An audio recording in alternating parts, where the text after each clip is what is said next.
A bala atravessou o ar úmido da noite lisboeta como um sussurro de vingança, acertando o ombro do homem que outrora jurara proteger João com o sangue da família.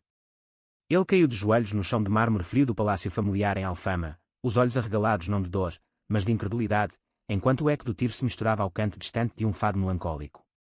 João, o filho rejeitado, o fantasma que voltara dos confins da Europa com aliados improváveis, ergueu a arma ainda fumegante, o coração batendo não de ódio, mas de uma liberdade que ele aprendera a conquistar entre beijos proibidos e promessas sussurradas em noites de Porto.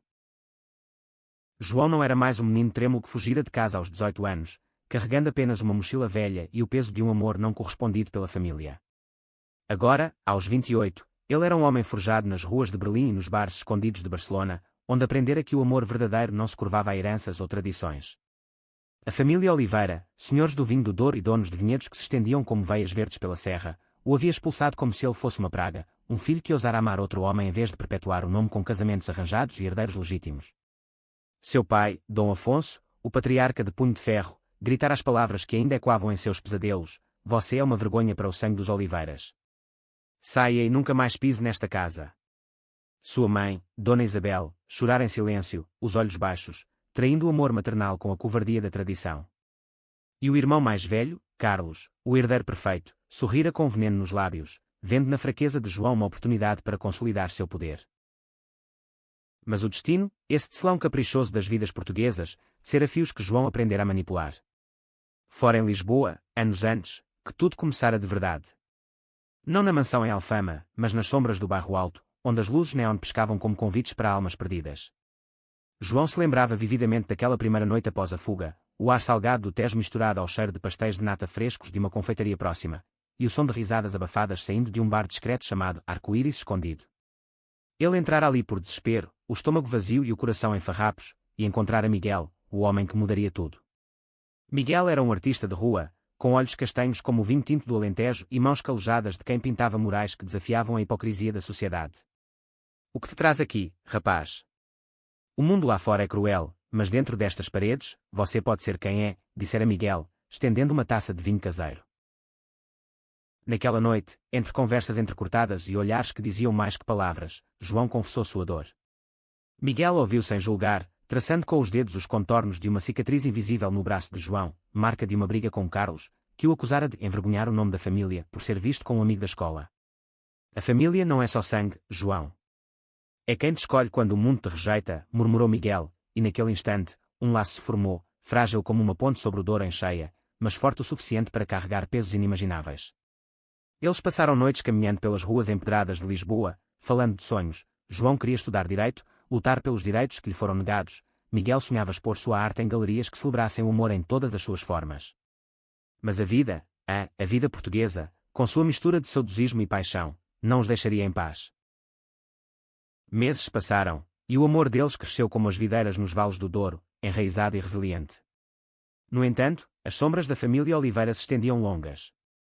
Cartas chegavam, não de reconciliação, mas de ameaças veladas, advogados exigindo que João renunciasse a qualquer herança, rumores espalhados por Carlos de que ele era um vagabundo indecente que mancharia o nome da família. Dona Isabel enviava bilhetes secretos, pedindo perdão em linhas trêmulas, mas sempre terminando com "Volte como homem de verdade, filho." João rasgava tudo, mas cada pedaço cortava mais fundo. Miguel o via sofrer e, em uma noite chuvosa no Chiado, sob o toldo de um café antigo, propôs: "Vamos embora. Para onde o vinho não chegue, para onde o sangue não mande. Eu tenho contatos em Barcelona, amigos que constroem comunidades para gente como nós." João hesitou, o coração dividido entre o ódio à família e o medo de perdê-la para sempre. Mas o beijo de Miguel, salgado de lágrimas, selou o pacto. Eles partiram de trem ao amanhecer, o sol nascendo sobre Sintra como uma promessa relutante. Em Barcelona, encontraram refúgio em um coletivo GLBT chamado Lalum, um casarão antigo transformado em espaço de arte e ativismo. Ali, João conheceu aliados que mudariam o curso de sua vida: Sofia, uma advogada lésbica de origens galegas, com a ferocidade de uma leoa defendendo seus filhotes, e Tomás, um transgênero de Madrid que hackeava sistemas para expor corrupção, seus olhos verdes brilhando com uma inteligência afiada como uma navalha. Sofia via em João o potencial para uma causa maior. Sua família não é só rica, é podre por dentro. Eles controlam não só vinhedos, mas políticos em Lisboa. Se você voltar, não como vítima, mas como guerreiro, podemos derrubá-los. Tomás ria, digitando furiosamente em seu laptop: "Eu tenho os arquivos. provas de lavagem de dinheiro, subornos para silenciar escândalos. Carlos é o cérebro por trás disso tudo. As noites em Lalum eram cheias de planos sussurrados e risadas que curavam feridas.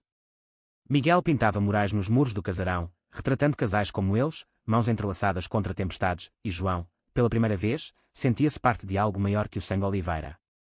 O amor com Miguel se aprofundava, caminhadas pela Rambla ao entardecer, onde compartilhavam segredos sobre infâncias roubadas pela rigidez católica, noites em que Miguel cantava fados adaptados, trocando saudade por esperança. Mas o conflito interno de João fervia. Sonhos o acordavam suando, visões de Dom Afonso envelhecido, implorando perdão, de Carlos rindo enquanto queimava fotos de infância deles. Eu preciso voltar, confessou ele uma noite a Miguel, os dois deitados em lençóis poídos sob o teto estrelado de Barcelona.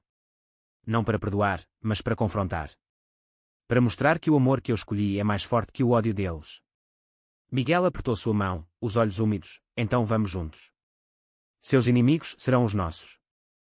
O plano se formou como uma videira selvagem, crescendo em segredo. Sofia redigiu documentos legais, expondo as fraudes da família, Tomás compilou dossiês digitais que poderiam ruir impérios. Eles recrutaram mais aliados, um jornalista de Lisboa, exilado por reportagens críticas, e uma rede de ativistas GLBT portugueses que viam nos Oliveiras o símbolo da hipocrisia nacional. João treinava, não com armas, mas com palavras e fatos, ensaiando discursos que misturavam o lirismo de Camões com a fúria de um revolucionário. Miguel, sempre o âncora, lembrava-o, não perca sua alma na vingança, amor. Lute pelo que construímos, não pelo que nos roubaram. Mas o hugo do destino já estava lançado. Uma carta chegou de Dona Isabel, seu pai está morrendo. Volta antes que seja tarde. Era a isca perfeita, ou a armadilha final. João partiu para Lisboa com o coração em chamas, os aliados em seu encalço como sombras leais.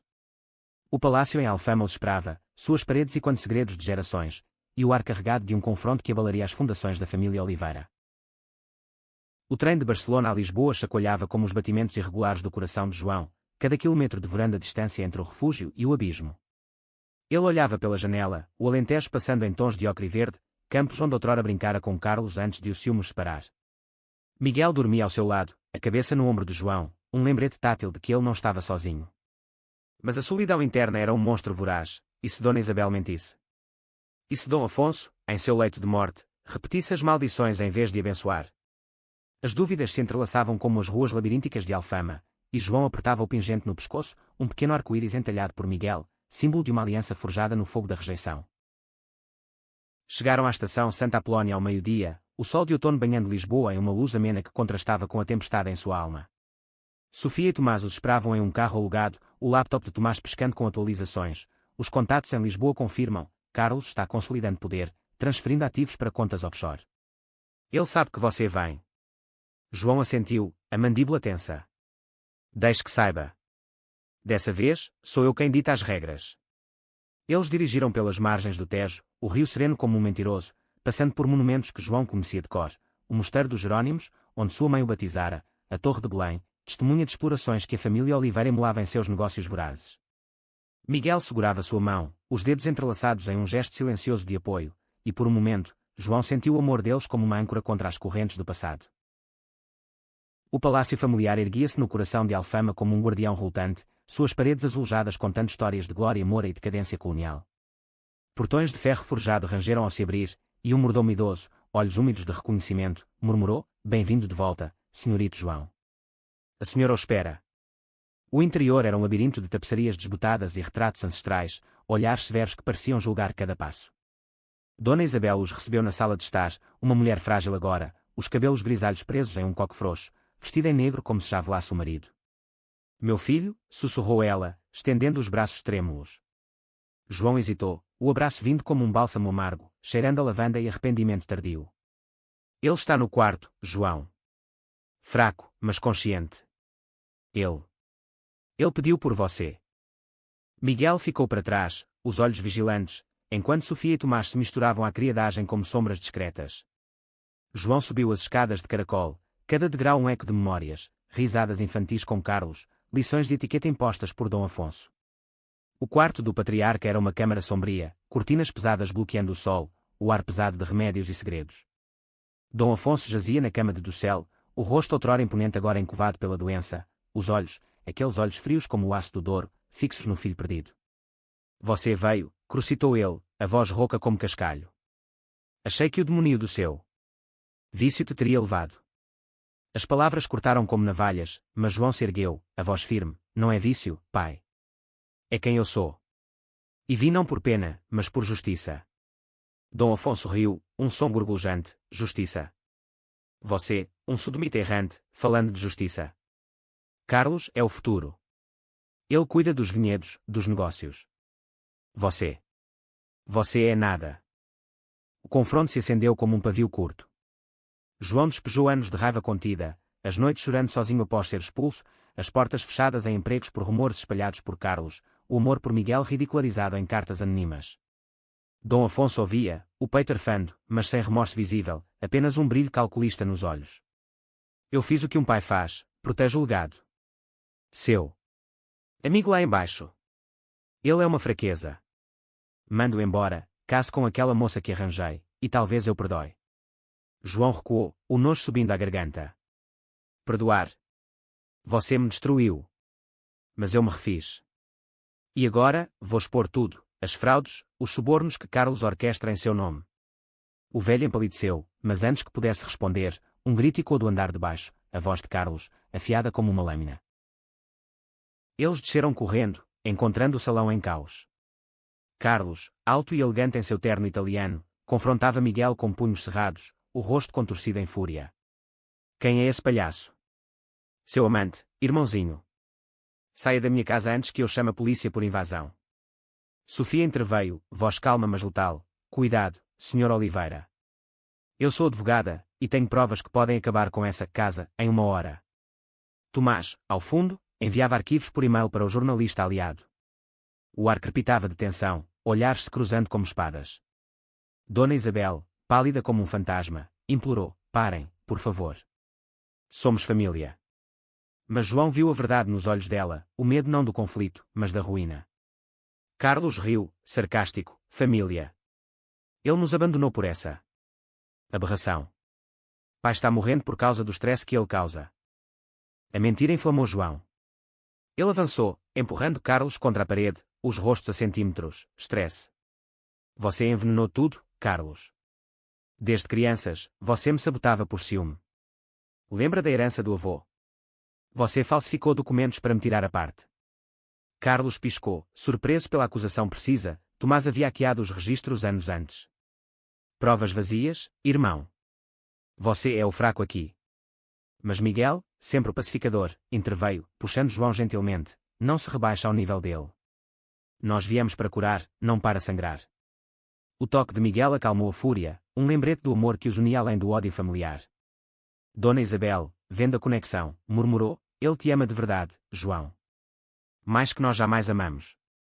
As palavras pairaram, um raro vislumbre de redenção. A noite caiu sobre a Alfama como um manto pesado, as ruas ecoando com fados que pareciam lamentar o destino dos Oliveiras. Eles se reuniram na cozinha antiga, onde outrora Dona Isabel cozinhara bolos rei para o Natal, agora um espaço improvisado de aliança. Sofia expôs os dossiês em uma mesa de carvalho, transferências ilícitas para contas em Andorra, subornos a inspectores de vinhos para ignorar adulterações. Isso não é só crime, é traição ao legado que vocês tanto prezam, disse ela, os olhos flamejando. Tomás projetou gráficos em seu tablet, mostrando como Carlos desviara milhões para festas em Cascais e amantes secretas. Dom Afonso, arrastado para baixo em uma cadeira de rodas, ouvia em silêncio atonito, o corpo fraco mas a mente ainda afiada. É verdade? Perguntou ele a Carlos, a voz um fio. O irmão mais velho negou, suando, mentiras de traidores. Mas o jornalista aliado chegou então, um homem magro chamado Rui, com um gravador na mão. Eu tenho testemunhas, Sr. Carlos. Suas festas envolvem mais que vinho, prostituição, drogas. O público vai devorar isso. O caos irrompeu. Carlos gritou acusações, apontando para João como o instigador, o sodomita que quer destruir tudo por vingança pessoal. A palavra ecoou, carregada de veneno homofóbico, e por um instante, o passado reviveu, as surras na infância, os sussurros na escola católica. João sentiu o pânico subir, mas Miguel se colocou à frente, voz firme: chame como quiser, mas o amor que temos é mais puro que suas mentiras. Nós lutamos por justiça, não por ódio. Dona Isabel chorou abertamente, abraçando João pela primeira vez sem reservas. Eu errei, filho. Seu pai. Ele foi moldado pelo pai dele, pela guerra, pela ditadura. Mas eu vejo agora, você é o forte. Dom Afonso, surpreendendo a todos, estendeu a mão trêmula para Miguel. Cuide dele melhor que eu cuidei. Era um perdão frágil, mas real, rachando as muralhas da tradição. No entanto, Carlos não se renderia fácil. Na calada da noite, enquanto o grupo dormia em quartos improvisados, ele tramou. João acordou com um barulho, passos furtivos no corredor. Seguindo o som, encontrou Carlos no escritório, queimando papéis em uma lareira crepitante. Par, gritou João, mas Carlos virou-se, um revólver antigo na mão, herança do avô, carregado com balas de um tempo de revoltas. Você acha que pode me derrubar? Eu sou Oliveira de verdade. O dedo curvou no gatilho, e o mundo de João se estreitou a um ponto de terror. Mas então, um clique, a arma falhou, enferrujada pelo tempo. Carlos praguejou, jogando-a de lado, e partiu para cima com os punhos. A briga foi feroz, irmãos rolando no tapete persa, socos trocados como dívidas antigas. João, mais magro mas endurecido pela vida, acertou um golpe que derrubou Carlos, ofegante. Acabou, irmão. Não por ódio, mas por amor, ao que poderíamos ter sido. Carlos, nariz sangrando, olhou para cima, os olhos finalmente quebrados. Eu tinha medo de você. De que pai te amasse mais. A confissão pairou, um passo torto para a redenção. Fora, o Tejo murmurava, e o amanhecer prometia um novo dia para os Oliveiras, ou sua ruína final. O sol nascente tingia os azulejos de Alfama em tons de âmbar, como se Lisboa perdoasse os pecados da noite anterior com uma luz indulgente. João acordou com o peso do braço de Miguel sobre o peito, o quarto de hóspedes transformado em santuário temporário, cheirando a jasmim do jardim abaixo. O confronto com Carlos deixara marcas, um olho roxo inchado, costelas doloridas, mas também uma fresta de esperança. Pela primeira vez, o irmão admitira o ciúme que envenenara sua alma, um veneno destilado desde a infância, quando João, o caçula talentoso, roubava os holofotes com seu carisma natural. Ele é como eu era, pensou João, traçando os traços adormecidos de Miguel. Preso em gaiolas que nem sabe que existem. Mas a trégua era frágil, Sofia avisara que Carlos poderia fugir, levando os segredos consigo para além-mar. Eles se reuniram no pátio interno, onde uma fonte gorgolejava como um confidente antigo. Dona Isabel servia café forte e pão com azeitonas, os movimentos mecânicos mas os olhos cheios de uma ternura reconquistada. Comam, filhos. O dia será longo. Dom Afonso, empurrado para fora em sua cadeira, parecia um espectro. Eu assino a confissão. Deixem Carlos pagar pelo que fez, mas poupem o nome.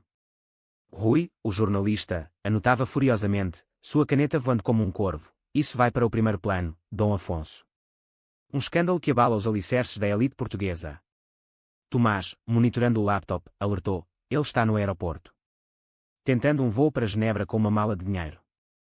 O pânico se instalou, mas João ergueu-se, voz resoluta, eu vou pegá-lo.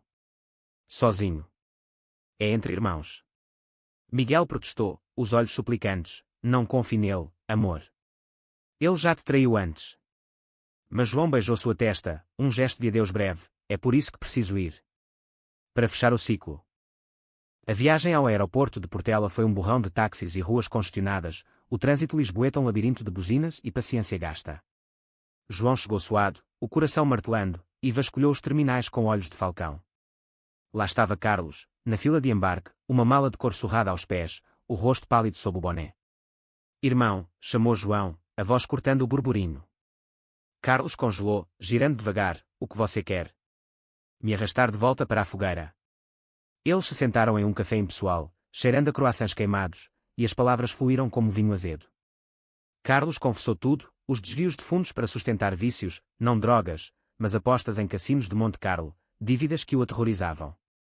Eu odiava você porque pai sempre disse que você era o sensível, o que herdaria o coração da família. Mas eu era o executor, o sujo. João ouviu, a raiva dando lugar a uma pena inesperada. Nós dois fomos vítimas dele, Carlos. Da rigidez que ele herdou. Mas eu encontrei saída no amor, Miguel me salvou. Você pode se salvar, confessando. O apelo funcionou, ou talvez o cansaço. Carlos baixou a cabeça, eu vou voltar. Mas prometa, não me destrua publicamente. Deixe-me reparar em silêncio. Eles retornaram juntos, o táxi serpenteando de volta à Alfama sob um céu nublado que ameaçava chuva. No palácio, a família se reuniu na biblioteca, prateleiras de livros empoeirados testemunhando o colapso de um império. Dom Afonso assinou os papéis de renúncia, transferindo o controle parcial dos vinhedos para João, não como herança, mas como ato de reparação. Você lutou limpo, filho. Eu errei. As lágrimas do velho eram raras como um eclipse, e Dona Isabel soluçou, abraçando ambos os filhos. Miguel, ao lado de João, sussurrou, vê. O amor vence até os monstros. Mas o triunfo era prematuro, ecos de preconceito persistiam. Criados cochichavam nos corredores, vizinhos de Alfama lançavam olhares curiosos para o filho desviado e seu companheiro. Sofia, sempre pragmática, organizou a divulgação, uma coletiva de imprensa discreta, focando nas fraudes sem expor o drama familiar. Rui escreveu a matéria com maestria, intitulando O Legado Envenenado, como uma família portuguesa enfrenta seus demónios. As manchetes explodiram em jornais como o Público e o Diário de Notícias, ondas de choque reverberando até o Parlamento. Ativistas LGBT viram na história de João um farol, um homem gay retorna e reivindica seu lugar, prova de que o amor resiste à tradição. Manifestações pipocaram em Lisboa e Porto, bandeiras arco-íris tremulando ao lado de cartazes contra a corrupção. Miguel, inspirado, pintou mural na fachada do palácio, dois irmãos de mãos dadas sob uma videira florescendo, simbolizando redenção. É para o mundo ver, disse ele, tinta fresca nas mãos. João sorriu, mas internamente, uma sombra pairava, e se o perdão fosse ilusório? A tensão escalou em uma noite de gala nos Vinhedos do Douro. A família Oliveira, mesmo abalada, mantinha aparências com um evento anual de degustação, convidados de elite chegando em helicópteros de Faro. João e Miguel foram como anfitriões, uma declaração ousada. Vestidos em smokings sob medida, eles circulavam entre taças de vinho rubi, sorrisos educados mascarando o desconforto. Dona Isabel, radiante em um vestido de seda, sussurrou a João, estou orgulhosa, filho. Seu pai também, ele me disse ontem. Mas Carlos, forçado a comparecer como parte do acordo, bebia demais, os olhos injetados fixos no casal. Um convidado, um deputado conservador de Braga, aproximou-se com um sorriso falso, então, o filho pródigo. Ouvi rumores. Mas o vinho é excelente, não é? O tom era condescendente, e Miguel apertou a mão de João sob a mesa, um aviso silencioso. O incidente veio como um raio. Durante o brinde principal, Carlos, embriagado, ergueu a taça e gritou, ao legado dos Oliveiras, puro, sem desvios. O olhar para João era puro veneno, e o deputado riu, murmurando alto o suficiente para outros ouvirem, sem desvios. Exceto os óbvios. O salão congelou, sussurros se espalhando como fumaça. João sentiu o rubor subir, o velho pânico da rejeição, mas ergueu-se, voz clara como o sino de uma igreja, desvios. Sim, como os financeiros que meu irmão confessou. Ou os do coração, que eu assumo com orgulho. Este é o novo legado, honestidade, amor em todas as formas. Aplausos hesitantes romperam, liderados por Sofia, que filmava tudo para as redes. Carlos, humilhado, fugiu para os vinhedos escuros, e João seguiu, o ar noturno cheirando a terra úmida e uvas maduras. Eles se confrontaram sob as estrelas, fileiras de videiras como sentinelas silenciosas. Porquê, Carlos? Justo agora. O irmão, lágrimas misturadas ao vinho, desabafou. Eu tentei, João. Mas ver você feliz. Me lembra do que eu perdi. Minha noiva me deixou por causa das dívidas. Eu sou o vilão da história. João estendeu a mão, então muda o enredo. Seja o irmão, não o inimigo. O abraço veio desajeitado, mas genuíno, selado pelo choro compartilhado. De volta à gala, Miguel esperava, os olhos brilhando de orgulho, você é incrível, amor. Mas cuidado, nem todo inimigo é familiar. As palavras proféticas pairavam, enquanto ao longe, no horizonte do Douro, nuvens se acumulavam, pronunciando a tempestade maior. Os dias seguintes no Douro foram um bálsamo ilusório, o ritmo lento dos vinhedos convidando a uma trégua a que João sabia ser passageira. Ele e Miguel se hospedavam na casa principal, uma quinta centenária com paredes de granito e vistas para o rio que serpenteava como uma serpente prateada. Pela manhã, caminhavam entre as fileiras de uvas, mãos dadas abertamente, um ato de desafio sutil contra os trabalhadores que ainda murmuravam preces católicas ao passar. Dona Isabel, revitalizada pela reconciliação, juntava-se a eles com cestas de piquenique, contando histórias de juventude. Seu pai me cortejou aqui, sob esta mesma parreira. Ele era romântico, antes da pressão do legado. João ouvia, vendo o homem por trás do monstro, e o perdão brotava como rebentos tenros. Dom Afonso, confinado à cama mas lúcido, pedia visitas diárias, compartilhando anedotas de negócios antigos, admitindo falhas. Eu temi que seu amor te enfraquecesse. Mas veja, ele te fortaleceu. Miguel, o observador quieto, capturava esses momentos em esboços rápidos, seu caderno enchendo-se de retratos que capturavam a vulnerabilidade da família. Isso é arte de verdade, dizia ele, não os murais grandiosos, mas o íntimo. Sua presença era o contrapeso perfeito para João, um lembrete de que o amor não era só paixão, mas parceria em meio ao caos. Noites eram para conversas profundas na varanda, vinho espumante de colheita própria borbulhando em taças, enquanto estrelas pontilhavam o céu do norte. Você acha que durará? Perguntou João uma vez, a cabeça no colo de Miguel. Essa paz. Miguel sorriu, dedos nos cabelos dele. Paz é como vinho, melhora com o tempo, se bem guardada. Mas se azeda, lutamos para purificá-la. As palavras ecoavam sabedoria portuguesa, misturando fado e otimismo. Mas as rachaduras surgiram sutilmente, como infiltrações em uma barrica velha. Cartas anônimas chegavam à quinta, arrependa-se ou perca tudo. Deus não perdoa a sodomia. Envelopes sem remetente, cheirando a incenso de igreja. Sofia investigou, traçando-as a um grupo conservador de Braga, aliados antigos dos Oliveiras nos negócios políticos. Eles veem sua história como ameaça, um gay assumido controlando vinhedos influentes. É heresia para eles. Carlos, em sua penitência autoimposta, trabalhava nos campos ao amanhecer, suado e silencioso, mas João notava os olhares furtivos para o telefone. Ele está mudando? Perguntou a Miguel durante uma cavalgada pelos vales. O cavalo de João relinchava inquieto, e quando sua dúvida. Miguel, montado ao lado, respondeu, mudança leva tempo. Dê-lhe espaço, mas vigie. O ponto de virada veio em uma feira de vinhos em Régua, onde a família exibia suas safras para compradores internacionais. O salão era um turbilhão de taças tilintantes e risadas poliglotas, o ar saturado de aromas de carvalho e frutas vermelhas. João discursava com confiança, promovendo um novo rótulo batizado Renascimento, inspirado em sua jornada. Miguel, ao seu lado, encantava com anedotas sobre as pinturas nos rótulos, inspiradas em Moraes Quier. Mas então, um homem de meia-idade aproximou-se, terno amarrotado e crucifixo proeminente, Padre Manuel, confessor antigo da família, exilado após o escândalo mas agora de volta com aliados eclesiásticos. Dom João, sibilou ele, voz baixa mas venenosa, você profana este solo sagrado com sua companhia. A igreja não esquecerá. O padre gesticulou para um grupo de fiéis ao fundo, que murmuravam orações como maldições. João sentiu o estômago revirar, o preconceito batendo como uma onda fria. Miguel apertou seu braço, sussurrando, ignore. Eles são ecos do passado. Mas o padre não parou, erguendo a voz para atrair olhares. Este homem abandona a tradição por pecados da carne. Como podem beber seu vinho? O salão murmurou, alguns convidados recuando, outros, mais jovens, cosmopolitas, franzindo testas em desaprovação. Carlos, do outro lado da mesa, viu a cena e, surpreendendo a todos, interveio, basta, padre. João é meu irmão, e seu vinho é honesto. Vá rezar em outro lugar. O clérigo piscou, atonito, e recuou, mas o dano estava feito. João, tremendo de raiva, seguiu para o exterior, o ar fresco do Douro um alívio. Miguel o encontrou encostado em uma parede de pedra, lágrimas contidas, eles nunca param, não é? Sempre um novo inimigo. Miguel o abraçou, forte, mas nós paramos eles. Toda vez.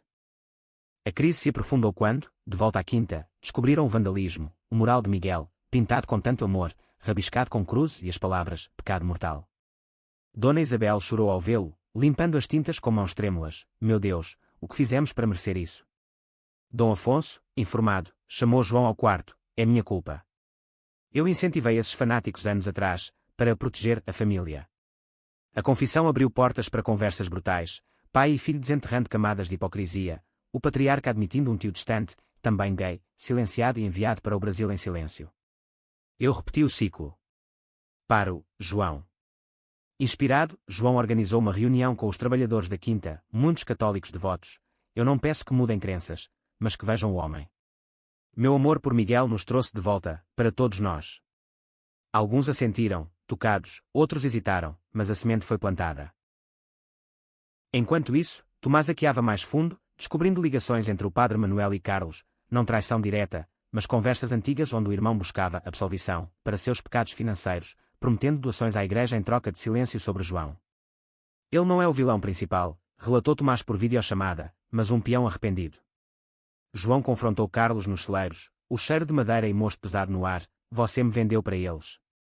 Carlos negou, olhos baixos, eu era fraco. Mas agora. Ajuda a combatê-los. Juntos, eles compilaram uma lista de doadores, expondo como a Igreja usava fundos ilícitos dos Oliveiras para campanhas anti-LGBTQ. Sofia processou, e a mídia devorou, escândalo religioso, Igreja envolvida em fraudes familiares. O amor de João e Miguel, testado pelo fogo, emergia mais forte. Em uma noite de lua cheia, eles escaparam para um mirador isolado, o Douro abaixo como um tapete de prata. Você me salvou mais vezes que eu conto, murmurou João, beijando Miguel sob as estrelas. E você me ensinou a amar sem medo, respondeu ele, os corpos próximos em um abraço que dizia tudo. Mas o telefone vibrou, uma mensagem de Rui, ameaça anônima. Alguém planeja sabotar a próxima colheita. Cuidado. A trégua acabara, o inimigo invisível se movia nas sombras, e João sabia que o próximo golpe viria não de família, mas de fora, um aliado do padre, talvez, ou um rival nos negócios. O Douro, outrora pacífico, agora sussurrava avisos, e o casal se preparava para a batalha final.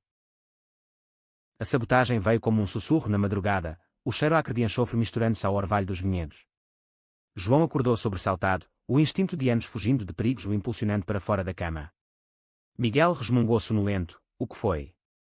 Mas João já vestia calças, correndo para a janela, ao longe, chamas laranjas lambiam uma seção de parreiras, o fogo se espalhando como raiva descontrolada.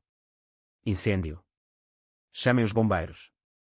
Gritos ecoaram pela quinta, trabalhadores acordando em pânico, Dona Isabel gritando orações na varanda. Carlos, sempre o prático, organizava baldes e mangueiras, sua silhueta contra o brilho infernal. Os bombeiros chegaram em sirenes uivantes, o rio Douro refletindo o caos como um espelho quebrado, e após horas de luta, o fogo foi contido, mas não antes de devorar hectares preciosos, uvas carbonizadas como corações partidos. A investigação foi rápida e impiedosa. Sofia coordenou com as autoridades, e Tomás rastreou câmaras de segurança, um vulto encapuzado, fugindo em uma moto sem placa, mas deixando para trás um crucifixo de prata, marca do Padre Manuel. Ele escalou, disse Rui, chegando com café e cadernos de notas. Grupos radicais em Coimbra financiam isso. Vêem você como símbolo, se derrubarem os Oliveiras, quebrados, restauram a ordem. João, exausto e sujo de fuligem, confrontou o pai na cama, isso é culpa sua, pai. Suas alianças antigas voltam para nos assombrar. Dom Afonso, pálido como cera, assentiu, eu os alimentei com ódio. Mas você? Lute, filho. Pelo que resta. O velho entregou um chaveiro antigo, cofre na biblioteca. Documentos que provam tudo, subornos à igreja, em troca de proteção moral. Era o trunfo final, papéis amarelados detalhando anos de conluio. Com isso, o contra-ataque se formou como uma tempestade no Atlântico.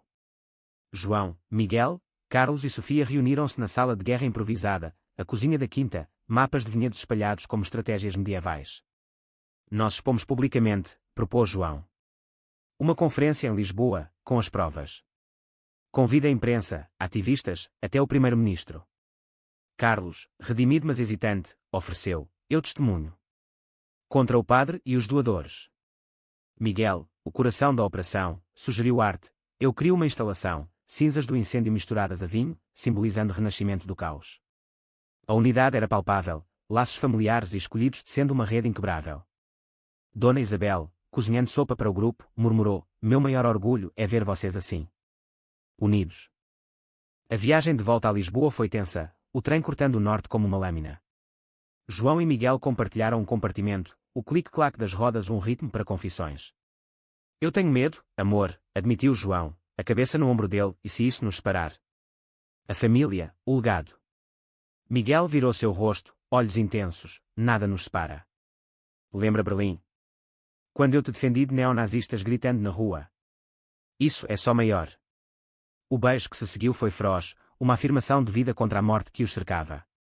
Chegando à capital, o bairro Alto os recebeu como heróis relutantes, bares GLBT lotados de apoiadores, bandeiras arco-íris tremulando das varandas. Lalum, o coletivo onde tudo começara, sediaria a conferência, um círculo completo, do exílio ao empoderamento. O dia da revelação amanheceu chuvoso, Lisboa envolta em uma névoa que limpava as ruas como lágrimas divinas. O auditório de Lalum transbordava, jornalistas de todo o país, ativistas com megafones, até curiosos atraídos pelo buzz nas redes.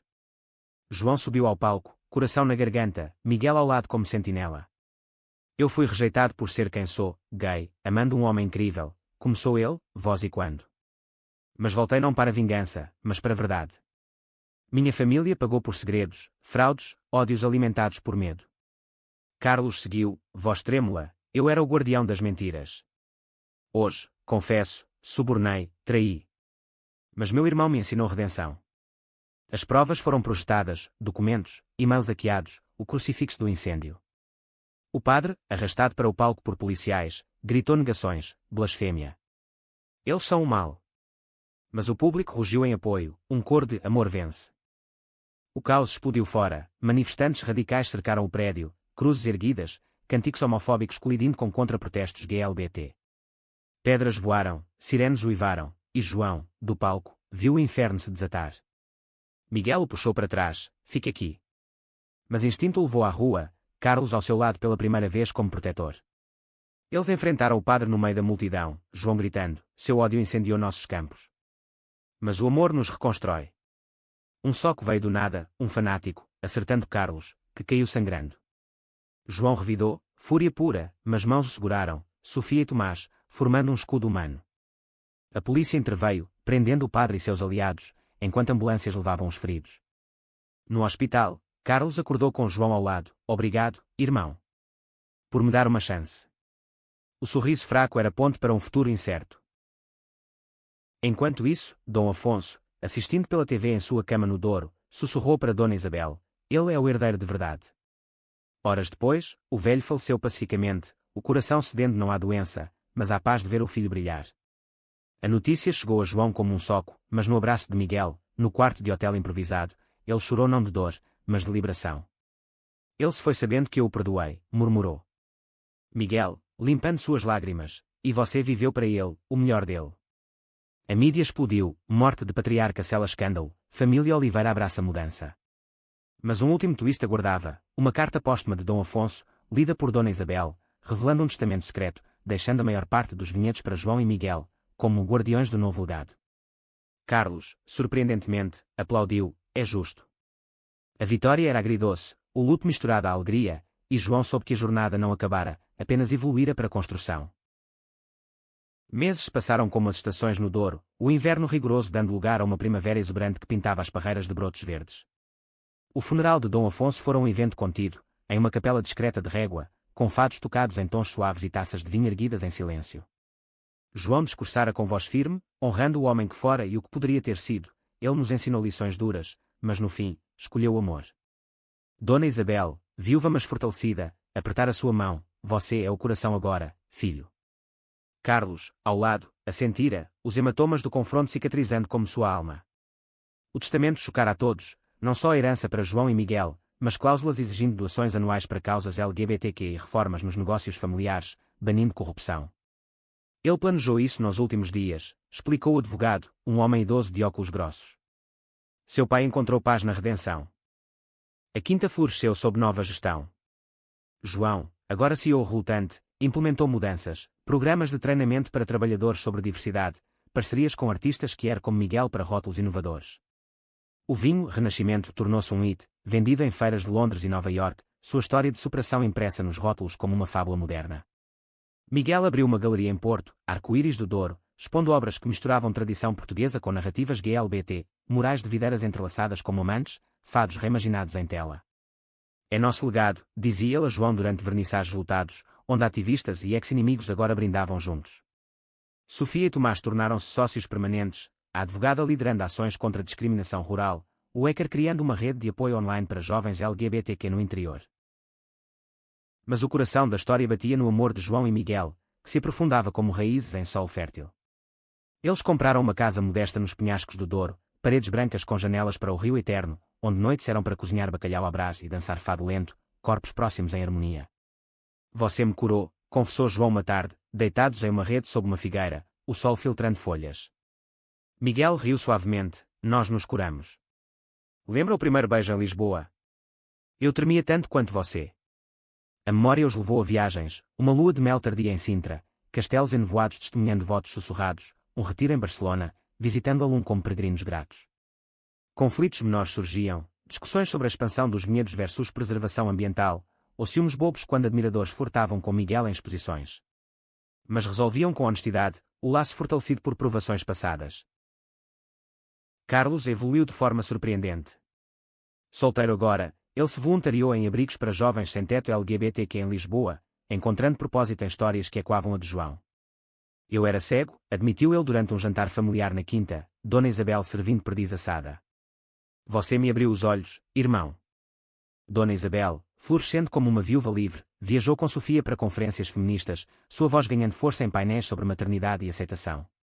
Eu falhei com você, mas agora compenso, dizia ela, abraçando João e Miguel como filhos escolhidos. A família Oliveira, outrora dividida por ódio, tecia uma tapeçaria nova, jantares semanais com aliados, onde risadas substituíam silêncios. Um último eco do passado veio em forma de carta do Padre Manuel, da prisão. Eu errei, guiado pelo medo. Perdoe como Cristo perdoa. João a leu em voz alta para o grupo, e Miguel sugeriu, responda com convite para a galeria. Arte cura mais que sermões. O encontro foi tenso mas transformador, o ex-clérigo, olhos baixos, admirando um quadro de redenção. Eu via demónios onde havia humanos. Dali, alianças improváveis nasceram, a igreja local doando para causas GLBT, provando que até raízes profundas podiam se curvar. No aniversário de 2 anos de João e Miguel, sob as mesmas parreiras onde o incêndio rugira, eles renovaram votos informais. Amigos reunidos, Sofia, Tomás, Carlos, Dona Isabel, formavam um círculo, lanternas flutuando no rio como estrelas caídas.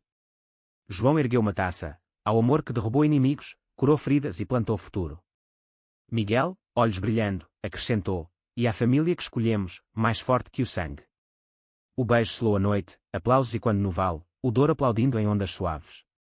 Dali em diante, a vida seguiu com seus altos e baixos, uma colheita ruim distando a resiliência, um filho adotivo distante sonhando em se juntar, mas o núcleo permanecia, amor profundo, superando preconceitos com graça portuguesa. João, o filho rejeitado, olhava para o horizonte, sabendo que o retorno não fora só vingança, mas renascimento. E em cada taça de vinho, provava a doçura da vitória.